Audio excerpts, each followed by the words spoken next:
For those of you that don't know me, my name is Lauren Kajikawa. I'm the program head for music, and also somebody that has had the pleasure of working with the student whose capstone recital is being featured today, or capstone lecture, what do we call it? It's a lecture performance, right? So Nicholas Mandato is a double major here at George Washington, graduating with degrees in psychology and brain sciences and music.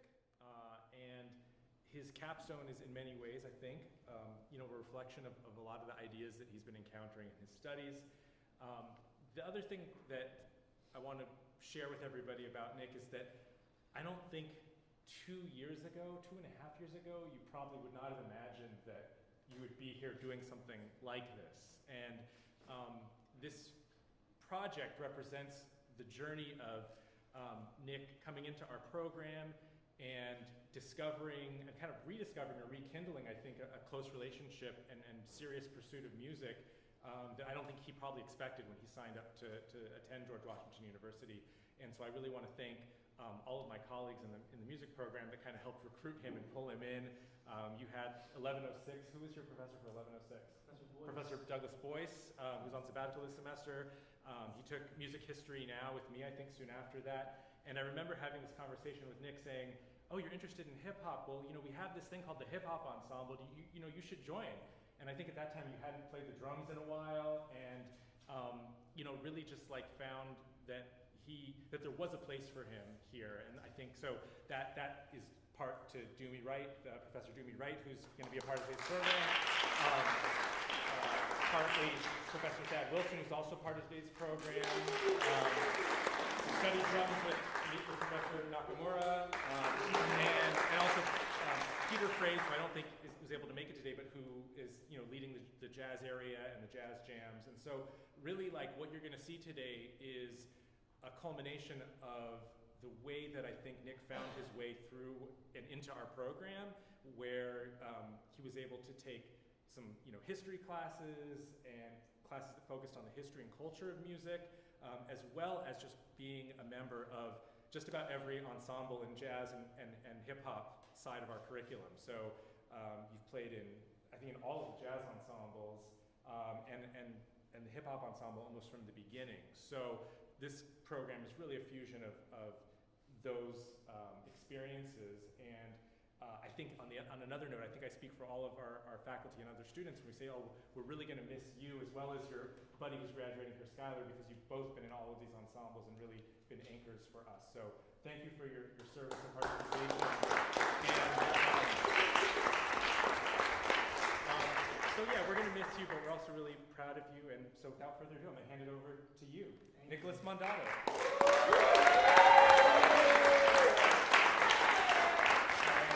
Thank you very much for coming out on a Friday. Another Friday at 5.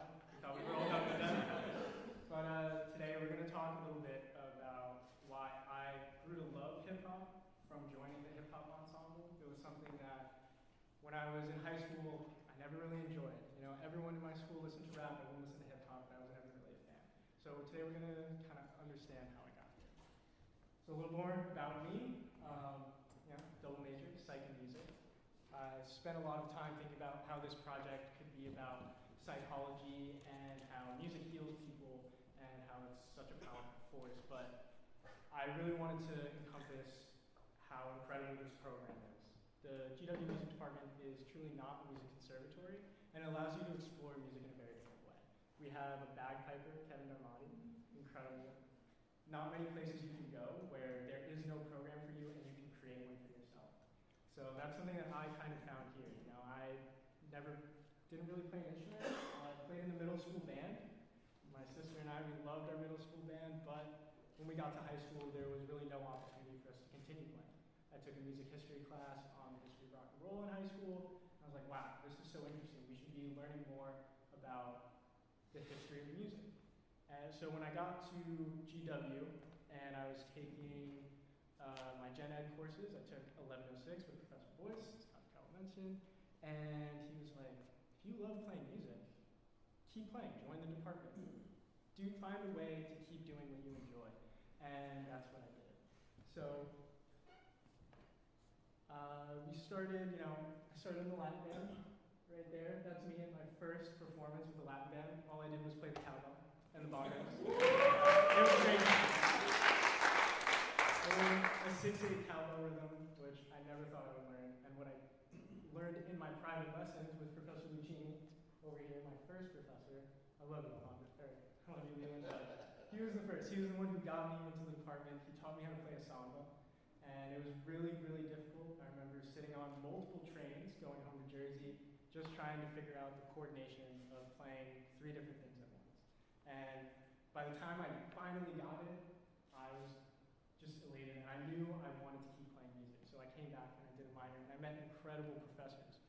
One I want to highlight right here, Thad Wilson, also from Jersey. One day he found me. Jersey.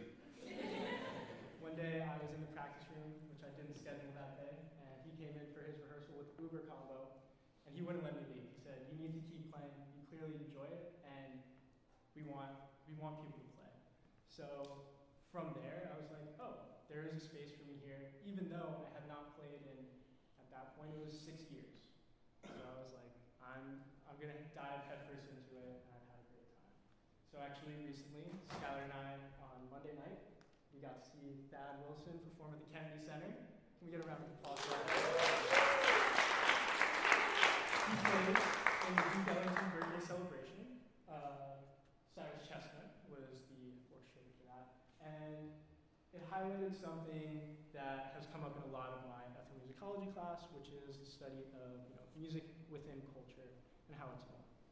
So the program, I don't know if you guys recognize any of these, but these are a lot of hymnals and gospel songs, right? But why would we be listening to that at Duke Ellington's birthday? He is a DC staple, he's a jazz staple, everyone knows his compositions, but when you think of Duke Ellington, you're not thinking, oh, we're gonna go listen to gospel music all night. But what I learned at GW, as recent as last week with Professor Michelle, we get to hip-hop through the evolution of the fusions of music. We start with our drum circles. This is the African diaspora. They brought rhythms to the US when everything was taken away from them in slavery, right? Don't want to go too much into how slavery was revolutionized by the United States, because it's despicable in many ways. But it brought us some beautiful things, some things that we should definitely recognize and appreciate every day. So we started with drum circles, rhythms, polyrhythms, right? And this grew into gospel. At one point, slaves were encouraged to adopt the religions of their masters, and it was even thought if they were able to interpret this religion well enough and be ingrained in it well enough, they would be seen as equals. As we all know, that was the finish line kept being pushed back by the people in power, but what did we get from it? The beautiful gospel music, and I'm so sorry, we will not be listening to any today. It's not my area of expertise in any way, but it is very important to recognize that that is how we get here, right? It's the fusions of music. You're combining these polyrhythms and these communal styles of musical creation with the texts and music of the European churches. So as you follow it, Professor Anki has shown us the way. You have blues, rhythm and blues pop up in the South around New Orleans, and from there we get jazz. And jazz, the center of it is improvisation, and that's spontaneous creation, that's spontaneous composition. Collaborating with a small group, or even a larger band, like a big band. And hip hop is just the modern version of jazz, as I've grown to see it. What I want to highlight today is the performance practices that carry over between them, and how closely they're related, and I think so. Collaboration and improvisation, you guys have seen it, it's the title of the event today. Collaboration, I'd like to pull out another quote from Dad. He's always coming up with incredible quotes. You can't play with each other, you're not listening to each other, right? Everything is interaction between you and the people on stage. These gentlemen have been playing with me in basically every ensemble. As Chris kind of said, Skylar and I play in all the ensembles, that is Uber, Latin, and hip hop ensemble. These two gentlemen right here did drop out of the Latin band, which hurt. But we still play the Uber combo together. We still play the Friday jam sessions, which another way where I really found a place, even though I wasn't proficient at the drums at the time, I could sit in every Friday and get better with a group of people. And it felt great, you know. That's where the music really heals, when you find a place to express yourself, and you get that freedom of expression. You feel better, right? And then improvisation, right? When you think of improvisation, a lot of people jump directly to, oh, he's just playing random notes, but as these gentlemen know much more about than the drummer, to improvise, you need to know the song. You need to understand how the chords work together, how they blend together, how they're flowing, and you just can create such beautiful music with improvisation. So today we're going to highlight that. Now we'll start with, I was telling you, we start with the chord structures and understanding the music. The real book is kind of our textbook for jazz. Something that Professor Boyce in 1106 talked to us a lot about was how jazz is becoming a large part of academic music.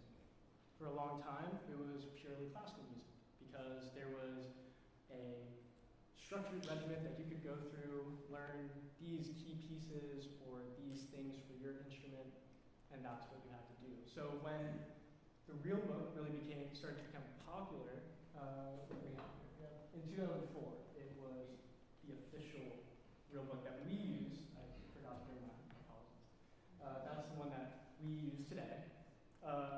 Shortly after that is when jazz started to become more and more prominent in colleges and university study. Right? It all started with fake books in the 20s. Thanks to Professor Phrase for the help on this one. They were just lead sheets, just chords written out on a sheet for musicians to be able to play the song and follow along. And that eventually became the real book in 1975 when a couple of Berkeley students were like, we should have the melodies to these songs, someone should know them. It wasn't the greatest, it was a couple students doing their best, but Hal Leonard did his best. There's still mistakes everywhere, that's what happens. But we now have a textbook for jazz. And that's become a really important part of what we do. So, to kind of show the fusions and the jazz, we're going to start with Orfeo Negro, a song from Orfeo Negro, Black Orpheus, and it's also known as Manhaj Danava, and it is also known as A Day in the Life of a Fool, the Frank Sinatra song. So this is a song, bossa nova, Brazilian new wave music. Bossa nova came from jazz, an interest in jazz from Brazilians. They said, how can we make music that kind of emulates this? How can we fuse these genres together? Our samba, which I talked about learning earlier, and jazz. And then from there, obviously those lyrics are in Portuguese, Manhaj Carnaval, Portuguese song, beautiful song. But Frank Sinatra said, can we make this more American, more jazzy? And he made the pop song that we all know and love, right? In the book, in our real book, it is listed as Manhaj Carnaval and Black Orpheus. It's not listed as A Day in the Life of a Fool. But we play this song all the time. And to us, it's Black Orpheus. To a lot of people, it's Frank Sinatra. It's one of Frank Sinatra's biggest hits. But today we're gonna show you kind of how the jazz ensembles and the hip hop ensembles come together using songs like this out of the real book. So let's get it going.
far.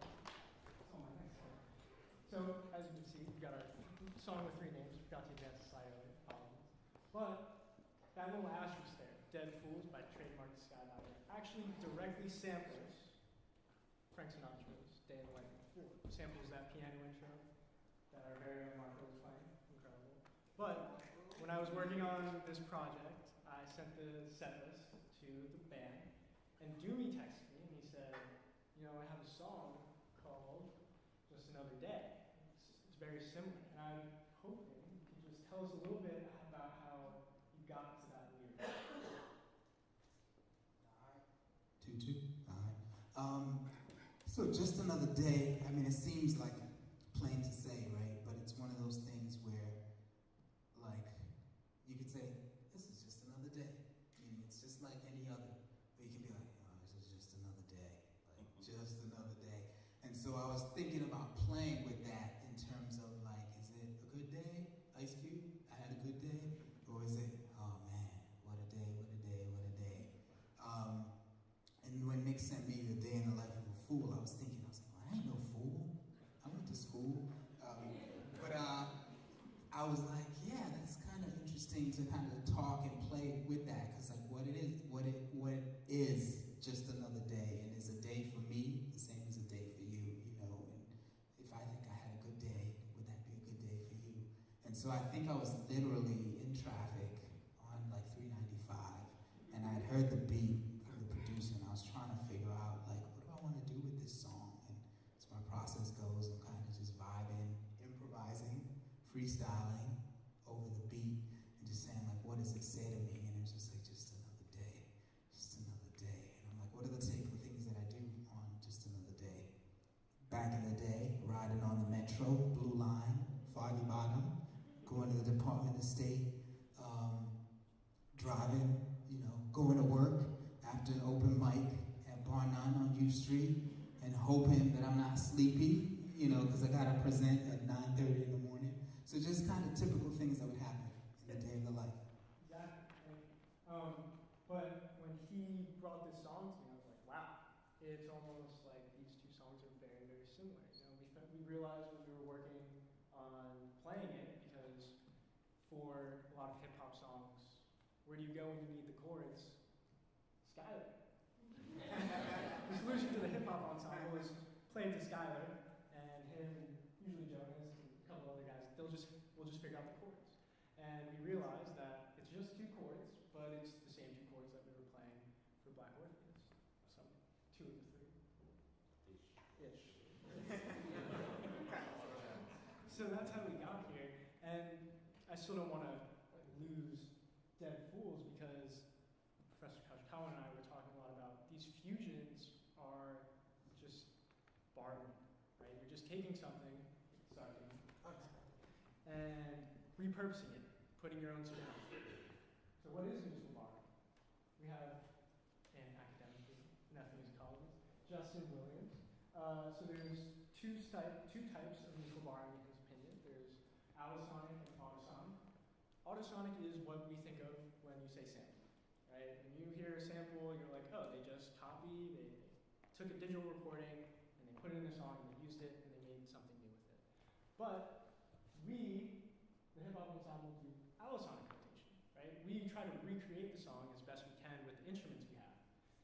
You're not going to hear saxophone on what we'll play today, Runnin' by Farside. There's no saxophone in that song. But when we perform with the hip hop ensemble, that is something that accompanies us. Today, we're playing a song. No saxophone today, sorry guys. But that is something, that is what we do. We repurpose songs that we know and love so that we can improvise over them. We give not only the musicians the opportunity to improvise, but also our MCs, right? We had over a dozen MCs this semester, right? I think, yeah. Half a dozen? Yeah. Close enough. So half a dozen people who come in every week, and they get an opportunity to express themselves with on-the-spot improvisation. So another thing that comes up a lot in my music classes is the creation of spaces around music, right? So we talked about And what are the spaces that they created? Gospel was taken from the European church music, and they created their own church spaces. Jazz took novelty pop songs, and they made the real book. They made something that they could make money off of in clubs and promote themselves and express themselves. One of the things I always come back to is the Miles Davis documentary. I hope some of you have seen it. There's a point where they talk about how, to a lot of the old bebop musicians, bebop was an effort to get as far away from minstrelsy as possible. There is no more entertainment in music. You're going to see an art, right? And for hip hop, what I've come to learn is it's a lot of the same sentiments. This is not entertainment for them. This is the life. They're singing and rapping about what they experience every day, right? A lot of people have always hated rap because of the themes of the music, but how can you be upset about what someone is experiencing in life? You're kind of discrediting what their life is about. So that is what this program has shown me, right? There is a reason that music comes about. It's the study of ethnomusicology, understanding the background of the artist and how that impacts what is created. So, on the topic of musical borrowing, hip hop, where does hip hop come from? What is the culture that got us hip hop? Started with disco beats. Right? You go to the disco, DJ spinning records, disc jockey, and the original DJs of hip hop, like Kool Herc, DJ Kool Herc, he hated that people would be listening to these full songs, and no one likes this part of the song. Why are we listening to it?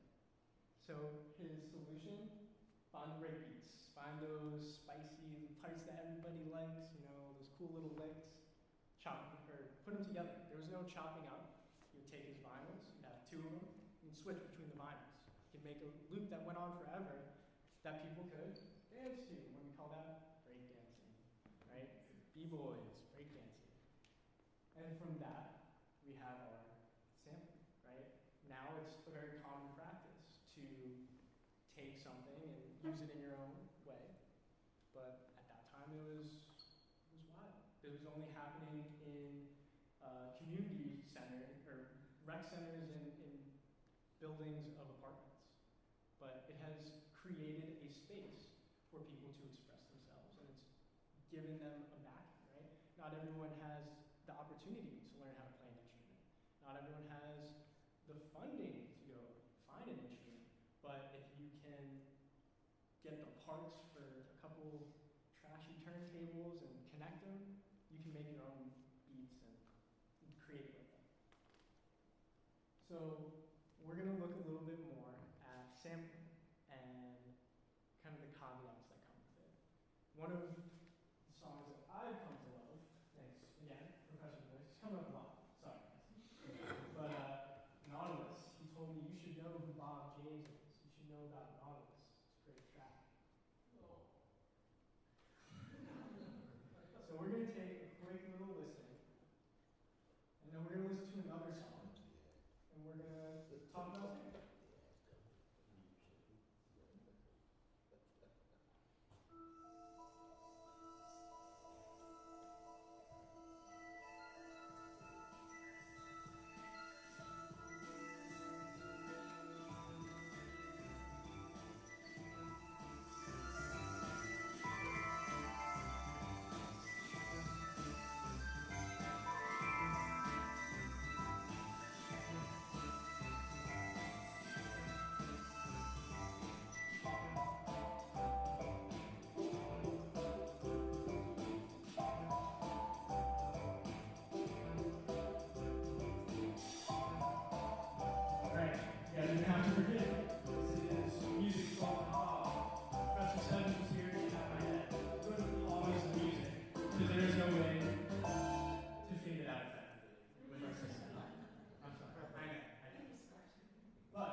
Rhyme. So Beats in the Rhyme actually samples, I think it's over 32 items. They will appear on the screen. Some of them will appear on the screen shortly. It includes a sample of Funky Drummer, obviously Nautilus. It even samples a comedy special by a comedian. These are all things that have created problems in the past. Sampling, for a lot of people, is seen as theft. You know, taking someone else's idea and using it for your own profits.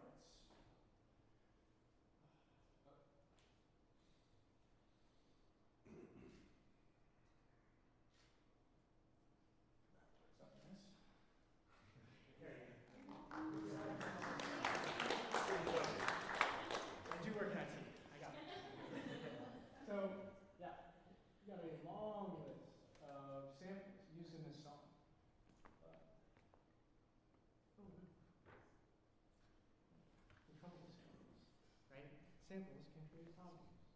You have to compensate the people who you took the sample from with royalties in that case. Intellectual property is a law that can be used to combat people using this music. Fair use is a defense for people who want to use this music. You know, is it legally okay to use it? And then this all falls under copyright ownership. So I mentioned Funky Drummer. Funky Drummer is Clyde Stubblefield. Who knows that name? Show of hands. I see professors. I see a drummer and the J.O. Jazz drummer. So the Funky Drummer, seems like a really iconic name, right? You feel like you've heard that. It's been sampled over 1,500 times. Clyde Stubblefield has never received a penny for those samples. He missed the statute of limitations on taking action to get paid for his music. Another popular one, the A Membrane by Richard Spencer. He was fast enough with his copyright to start the claim, but did not finish, and he also did not get his royalties. Some things on the other side, or not even on the other side, we have De La Soul versus the Turtles. He sampled a bunch of their music on one of his albums, and he rapped over it. He made something completely new, but he used their music. And the courts found that that was theft. He didn't do enough to make it his own and make something new. And there you go. You have the trouble with samples. So we're going to do a little activity. If you want to scan the QR code, you can submit your answers. You don't need to. All right, we're going to listen to a couple songs. These are the iconic samples, right? I've listed them there for you. They'll be listed on the questionnaire. And I want you to submit the name, and if you can, the artist as well, of where this song appears. Right? First one, so we'll shout out to my cousin Elise. We love NCIS.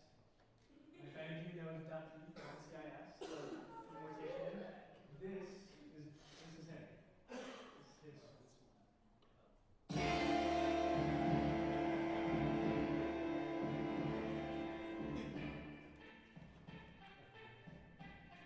Alright,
if you know any of it.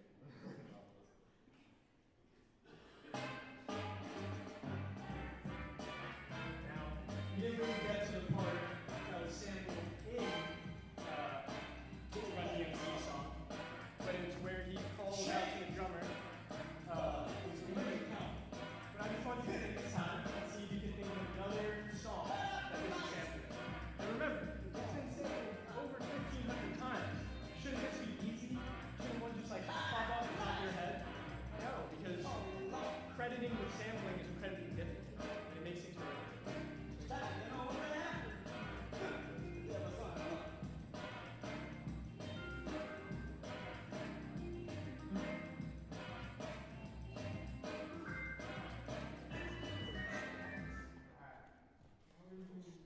One more.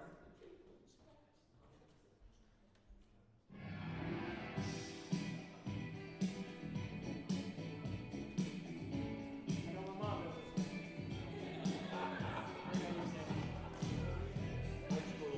one. So, this one I actually will look out to the audience. Anyone knows this? Where is it sampled? The Sugar Hill Games Traffic Delay. That's a free answer for you if you want it. So we actually have an option. You can hear the band grooving along. So, Professor Kazakawa is not a test. I'm rocking to the beat. Alright, we have the honor of meeting Master G from the Sugar Hill Game in Professor Kazakawa's class. And something that he spoke about is they never received, what a word, Well, I mean, they're not in the Rock and Roll Hall of Fame. That's one thing. he feels very slighted because of how popular, and this was a very influential song, right? I think it's one of the most popular rap songs ever, in my opinion. But he feels that they were not properly recognized for it, and many think it's because of the sampling and the musical borrowing that occurred in relation to this song. So now, let's talk a little bit more about what we do, right? We talked about technology. While it can be a barrier for some people, it can also break down barriers for other people. It gives you the opportunity to create. For us, as a group of musicians, it gave us another opportunity to recreate. And every Thursday, we have an incredibly inclusive performance space with these gentlemen all right here, where we combine our experience from the Latin band, from Uber Combo, and our experience playing hip hop to have a ton of fun. And I think that's kind of what I wanted to emphasize, right? The enjoyment I got out of playing music at the university is kind of what got me through the last couple of years, you know? School's hard, guys. It's okay to admit it sometimes. But when you have something that you can look forward to at the end of every week and something that you're really going to enjoy doing, it gets you through. It gets you through the day. So now, we're going to do one more listening session. And this song was sampled in the Far Side's Running.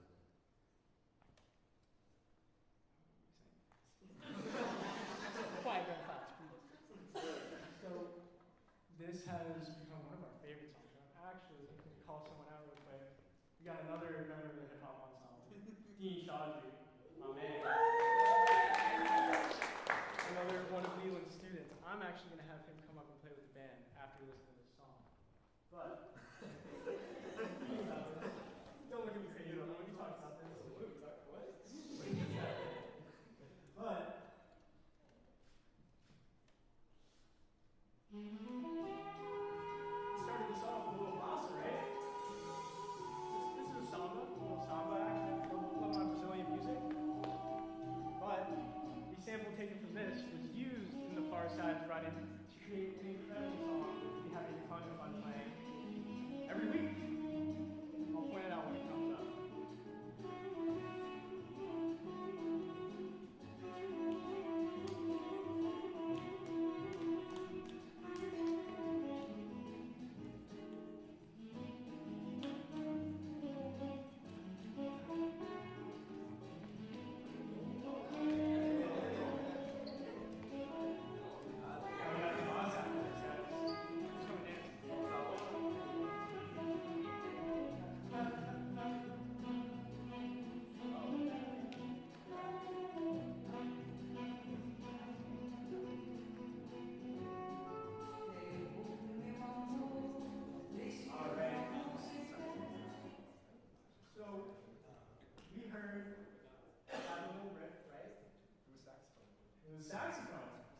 talked about before, that's not something you typically see in a hip hop band, but we often have it. So I'm going to actually have my gentlemen do a little shuffle because this is also going to showcase how incredibly talented the musicians I play with are. I'm just a drummer, guys. When I see sheet music, I drool.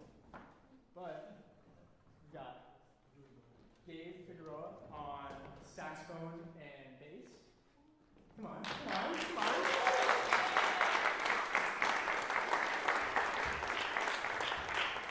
And Jonas Look on guitar and bass. And like I said, we got our very own Dean Shaw here. Welcome to check out. And Sally will be back out later for some more fun. So I'm going to let Jonas kick this one off.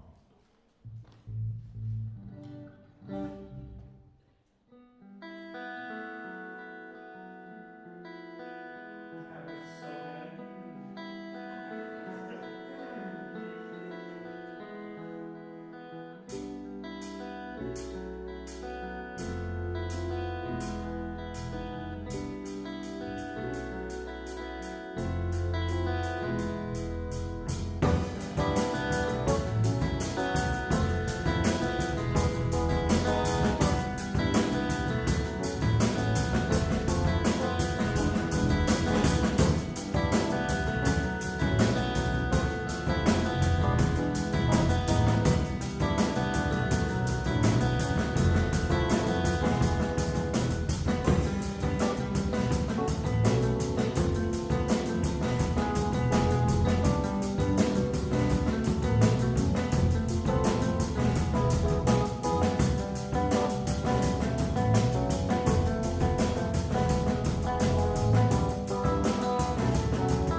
Sorry, I didn't play over it. I was trying to sing you guys the hook that we use, but I don't think you want to hear my singing.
Stop talking to you.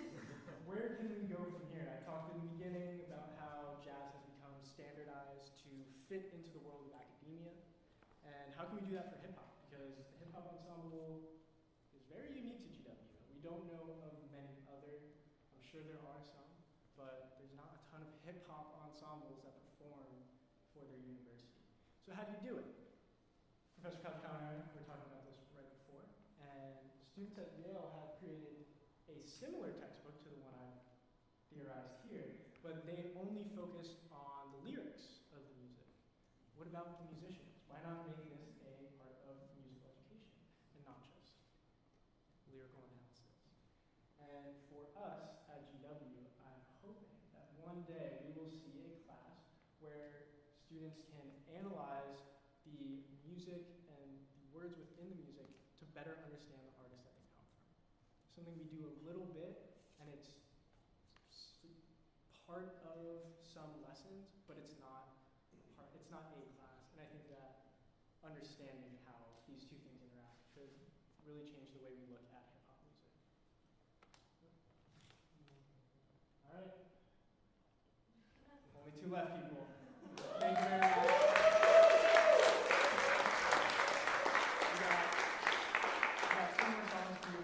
We're going to play the song that actually got me into the hip hop ensemble. Professor Kajikawa mentioned that I was taking his class and he encouraged me to join the hip hop ensemble with Doomy. But how that conversation came up was he asked everyone, what songs have you been listening to?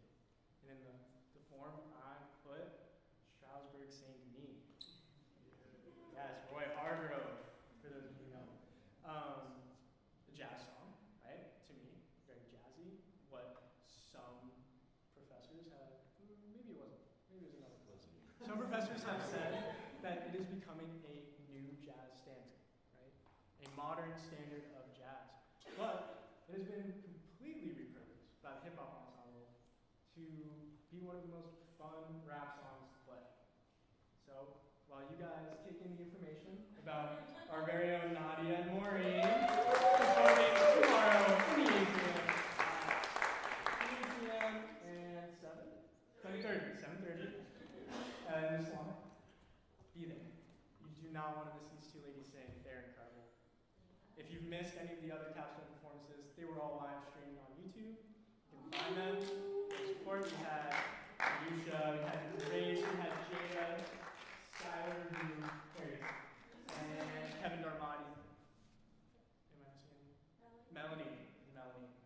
It's been a long couple weeks. But thank you all so much for coming, and we're gonna play some songs and let you out of class early.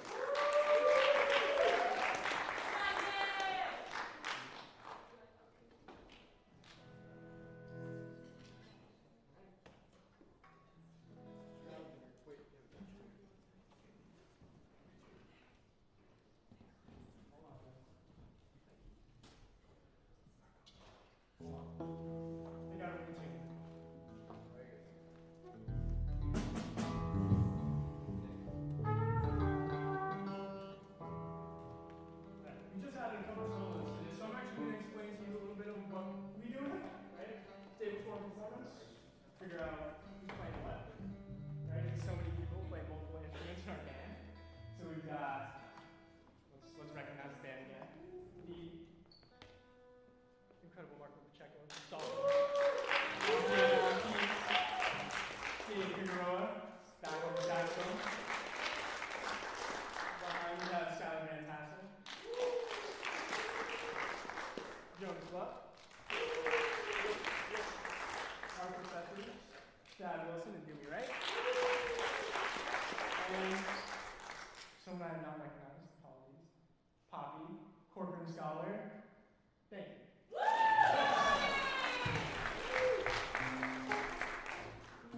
Alright, so solo order is going to be Melody, Poppy, Dean, the trainer, Jones, Dad, Marco,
do jazz standards, I thought, why not make it swing? And as you can see, we played together so much. They just caught on. They just caught it and switched me. I think that was incredible. Good job, Joe. So to finish it out, guys. Class is over. You got it right on time. Class is over. Thank you very much for coming. You're more than welcome to stay for this last one. It's just going to be a jam. This is what we do to warm up for hip hop. This is actually how we find a lot of this. This is how we have the most fun. We're just gonna, someone's going to lay down something.